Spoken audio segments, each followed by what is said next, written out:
ہمارے world youth title internationally آپ لے کر آئے، ایشین ٹائٹل آپ لے کر آئے، مڈل ایسٹ ٹائٹل آپ پاکستان کے لیے لے کر آئے. اب یہ ورلڈ یوتھ ٹائٹل کی فائٹ آپ نے اناؤنس کی ہے، آپ ایک بار پھر دفاع کریں گے اپنے ٹائٹل کا. کیا اناؤنس کیا ہے، کیسے ہونے جا رہی ہے، کتنے ممالک نے اب تک حامی بھری ہے، کون کون سے بڑے باکسرز آئیں گے، یہ ساری ڈیٹیل آج چاہیے ہمیں. بالکل، سب سے پہلے آپ کا سچ ٹی وی کا شکریہ، آپ نے انوائٹ کیا. دیکھیں یہ جیسے میں فرسٹ ٹائم ایک ورلڈ یوتھ ٹائٹل لڑا تھا اپنی کنٹری سے، تو اسی طرح ایک میرا ڈریم تھا کہ پاکستان بھی اسے ہوسٹ کرے.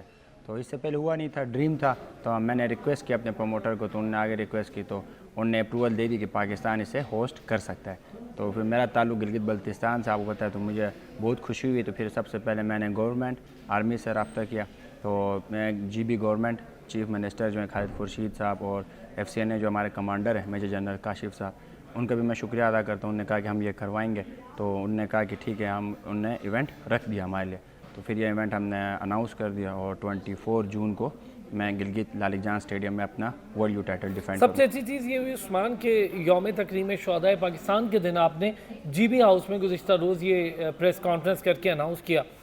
کتنے ممالک نے حامی بھر لی ہے، کتنے ممالک ہم دیکھیں گے فائٹ کرتے ہوئے پاکستان میں؟ بالکل، دیکھیں جیسے ہمارے کنٹری کے حالات ہیں، اس کے وہ دن ایسا اہم تھا، تو میں نے کہا ایک ہماری طرف سے ایک ٹریبیوٹ بھی ہونا چاہیے. اور ڈیفینیٹلی اگر ہمارے شہید ہیں تو ہمارے پاکستان وہ ان کی سب سے بڑی قربانی ہے. تو اس لیے ہم نے کہا کہ ہم وہ دن بھی بنائیں اور اسی میں ہم اناؤنسمنٹ بھی کریں. ابھی تک 12 کنٹریز ہیں، مجھے مینیجر بتا رہے تھے 12 سے 13 کنٹریز ہیں جن کے فائٹرز آ رہے ہیں.